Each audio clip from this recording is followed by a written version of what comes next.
You've closed a chapter of your life that was defined by we. You signed the papers, you divided the memories, and you have, often painfully, reclaimed the word I. Now, as you stand on your own, perhaps for the first time in decades, the most terrifying and hopeful question arises. Is the promise of a new we a path to happiness, or is it a blueprint for repeating the past? Hello, and welcome. I'm Dr. Eris. As a psychologist who has spent over 2 decades working with individuals navigating major life transitions, no question is more complex or more personal than this. After a divorce, should I ever get married again? The statistics, as you may know, are sobering. Second marriages have a failure rate that is often cited as being even higher than the first. And third marriages, the numbers are even more daunting. So, is the answer a simple no? Is it a cynical warning to quit while you're ahead? Absolutely not. Because this isn't a statistical question. It's a human one. It's a question of love, resilience, and growth. A statistic can't measure the depth of your healing, the wisdom you've gained, or the human need for connection. But a yes is not simple either. It cannot be the same yes you gave the first time. It must be a yes that is earned, that is built on a profound self-awareness and brutal honesty. Today, I don't want to give you a simple answer. I want to give you a framework. We are going to divide this deeply personal inquiry into 3 parts. First, the inventory of the past. We must look back, not to dwell, but to learn. Second, the architecture of the self. We must look inward to rebuild the I before it can join a we. Third, the blueprint for the future. We must look forward to decide if and how a new partnership fits into the life you are now building. This is one of the most important conversations we can have. Let's begin. Before you can even think about starting a new chapter, you must be willing to read and understand the last one. A divorce is an ending, but it is also an education. Many people, in their rush to escape the pain, throw away the lesson, and in doing so, they doom themselves to repeat it. This is the inventory phase. It's not about blame. It's about diagnosis. I often ask clients to perform a clinical, emotion-free, as much as possible, autopsy on their first marriage. You need to be a detective looking for clues. What were the patterns? Forget the one big fight that ended it. Look at the small, everyday erosions. Was it a slow fade of intimacy? A fundamental misalignment of values? Was it a power struggle over finances? Was it a failure of communication that turned small resentments into toxic divides? You must get specific. We just grew apart is not an answer. It's a symptom. Why did you grow apart? Did one person evolve and the other didn't? Did you stop investing in the relationship? Did you stop being curious about each other? You are looking for your own operating system in relationships. What is your attachment style? Were you anxiously attached, always seeking reassurance and creating drama to feel seen? Were you avoidantly attached, shutting down and withdrawing at the first sign of conflict? Understanding your attachment style is like being handed the instruction manual to your own relational heart.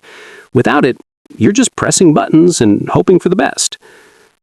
This is the hardest part. It is incredibly easy and often validating to list the faults of your ex-partner. They were distant. They were critical. They were irresponsible. They were unfaithful.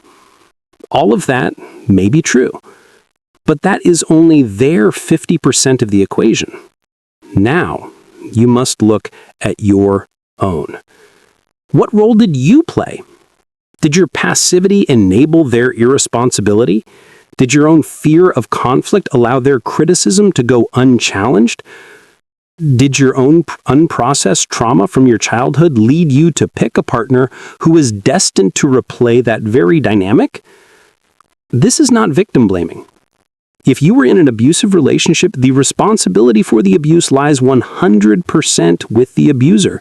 Your ownership, in that case, is what in my history made me ignore the red flags? What made me believe this was the love I deserved?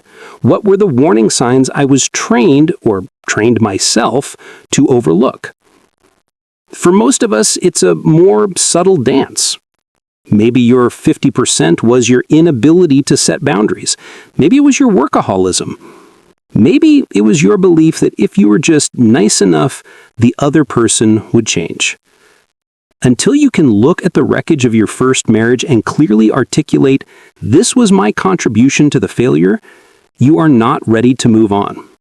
Because if you don't see it, you will carry it, packed neatly in your suitcase, right into your next relationship. After this inventory, you will be left with two things: fear and lessons. It's crucial to know the difference. Fear says, all men are just like my ex. All women are just trying to control you. Trust is impossible. Love always ends in pain. Fear is a generalization. It's a high wall built to protect you, but it also becomes your prison. A lesson says, I have a pattern of choosing emotionally unavailable partners. I need to learn how to communicate my financial needs before I merge my life with someone. Trust is not given instantly. It must be built slowly through consistent, observable actions. The first part is about converting your fear into lessons. It's the process of turning the emotional trauma into actionable wisdom.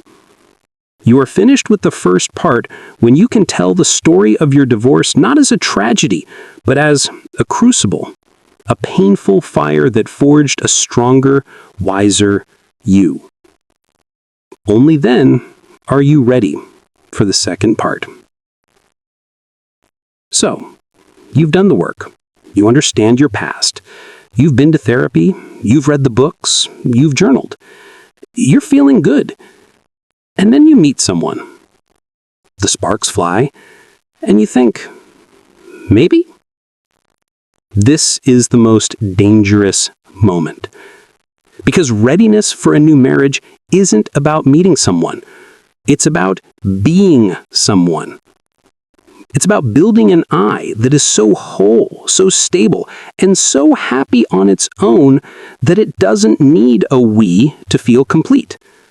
A new partner should be a wonderful, joyous addition, not a solution. This is the architecture phase. You are the architect of your new life. Does it have room for a cohabitant? I want you to ask yourself one question, and you must be brutally honest. Why do you want to get married again? Be careful. Your brain is tricky. It will give you the right answer. For love, for companionship. Dig deeper. Is it because you're lonely? Loneliness is a terrible reason to get married. It's like going grocery shopping when you're starving. You'll grab anything, and it's usually not good for you. You must learn to be your own companion, to find fulfillment in your friendships, your work, your passions. You must be able to sit in a quiet house on a Saturday night and feel at peace, not in panic. Is it for financial security? This is a pragmatic concern, but it's a trap. It creates a power dynamic that will inevitably breed resentment. Your goal after a divorce must be to establish your own financial independence. Full stop. Is it because you're afraid of growing old alone? This is a profound human fear. But marriage is not a guarantee against loneliness in old age. The unhappiest people I know are those who are lonely inside a marriage. A healthy, committed partnership is a wonderful defense against this. But a bad marriage is a guarantee of it. The only why that passes the test is this: I have built a life I love. I am whole on my own. And I have met a person who, through their own parallel journey of self-discovery, is also whole. And we have decided that our two whole lives would be even more joyful, more meaningful, and more expansive together. That is the standard. Do not compromise on it. If you have children, this question is not just about you. It is no longer your private decision. You are not just a person, you are a parent. You are the CEO of a small, vulnerable team, and your primary duty is to their well-being. Your children have already survived one massive disruption: your divorce. Their sense of safety and stability is fragile. Bringing a new person into their lives is a monumental event, and it must be handled with the delicacy of a bomb-diffusing squad. The research is overwhelmingly clear. The single biggest predictor of failure for second marriages is conflict over stepchildren. Your partner must understand this. They are not just dating you. They are, in a sense, applying for a job with your family. Their relationship with your children must be one of patience, respect, and zero pressure. They are not a new dad or a new mom. They are a new, friendly, stable adult in the child's life. That's it. The role must be earned over years, not months. And you, as the parent, must make it clear that your loyalty is and will always be to your children first. If your new partner is jealous of the time you spend with your kids, if they try to compete for your attention, that is not a partner. That is a liability. It is a blinking red light, and you must run. Are you ready to have these incredibly hard conversations? Are you ready to defend your children's boundaries, even if it means losing the new relationship? If the answer is no, you are not ready. Your first marriage was likely built on a traditional romantic ideal: a white picket fence, growing old together, till death do us part. That dream has died, and that's okay, because now you get to redefine success. Success in a second marriage isn't about forever. It's about today. It's about conscious daily partnership. It's about communication, mutual respect, and shared goals. It's about healing, not hiding your scars. A successful second marriage is one where two people can look at each other's baggage and say, I see yours, you see mine, it's not too heavy. Let's carry it together for a while. You are ready for the third part when you are no longer looking for a savior, but for a partner. You are not looking for a happily ever after script, but for a co-author to write a new, more realistic, and more resilient story. You've done the inventory. You've built the architecture. You've met someone and you've taken it slow. Years, perhaps. You've seen them in crisis. You've seen how they treat their family. You've seen how they handle money. You've introduced them to your kids, and it's been a slow, respectful success. And now the question is back on the table. Should we get married again? This is the blueprint phase. Your first marriage was a dream. This one is an architectural plan. It must be detailed, practical, and signed by all parties. Romance is what gets you into the relationship. Practicality is what keeps you in it. A second marriage must be built on a foundation of radical, uncomfortable honesty about the least romantic things. Money. This is the number one source of conflict. How will you handle finances? Separate accounts? A joint account for household bills? What about debt? Are you inheriting their student loans? Are they inheriting yours? What about your children from the first marriage? Is your will set up to protect them? The prenup. The word itself is toxic to some. You don't trust me. But in a second marriage, a prenuptial agreement is not an act of distrust. It is the ultimate act of loving, adult honesty. It is not planning for divorce. It is protecting the children and assets that you are each bringing into the union. It is a conversation that says, I love you so much that I want to have the hardest, most awkward conversation now so it never has a chance to become a source of resentment later. If your partner refuses to have this conversation, that is a red flag. Boundaries. How will you handle ex-spouses? What are the boundaries around co-parenting? How will you handle holidays? What role will in-laws play? These things must be explicitly discussed. We'll figure it out is a recipe for disaster. The home. Is one person moving into the other's home? This can be very difficult. The person moving in forever feels like a guest. The children feel like their space is being invaded. The ideal, though not always possible, is to find a new space together, a new home that belongs to the new family. This is not a to-do list. This is a must-do list. These are the conversations that prove you are ready for a marriage 2.0. Now, I must ask a final provocative question. Why marriage? What does that specific legal document give you that a committed long-term partnership does not? For many, the answer is clear. It's about legal protections. It's about inheritance, medical decision-making, and the social and religious significance of the institution. It is a powerful public declaration of commitment, and those are all valid, wonderful reasons. But for others, that piece of paper is a source of trauma. The idea of re-entering the legal institution of marriage is terrifying, and that's okay too. You are allowed to build a successful life partnership that does not involve a marriage certificate. You can be living apart together, LAT, maintaining your own homes, while being a committed monogamous couple. You can be in a committed cohabiting partnership where legal documents like living wills and powers of attorney are drawn up to protect each other without the title of husband or wife.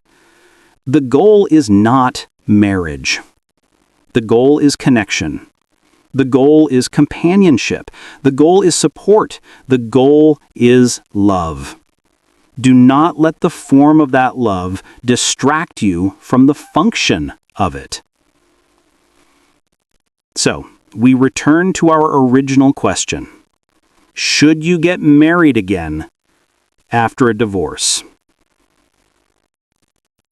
As you can see, I cannot answer that for you. But I can tell you this. The person who walks down the aisle for a second time cannot be the same person who did it the first. The person who says, I do again, must be a person who has done the brutal work of understanding their I. You don't need to find the one. You need to be the one. A whole, healed, self-aware, and resilient person. And if, on your journey, you happen to meet another person who has done the same hard work, and your two whole, healed, resilient lives make more sense together than they do apart, then you won't be repeating the past. You'll be creating something entirely new, and that is a risk worth celebrating. Thank you for listening.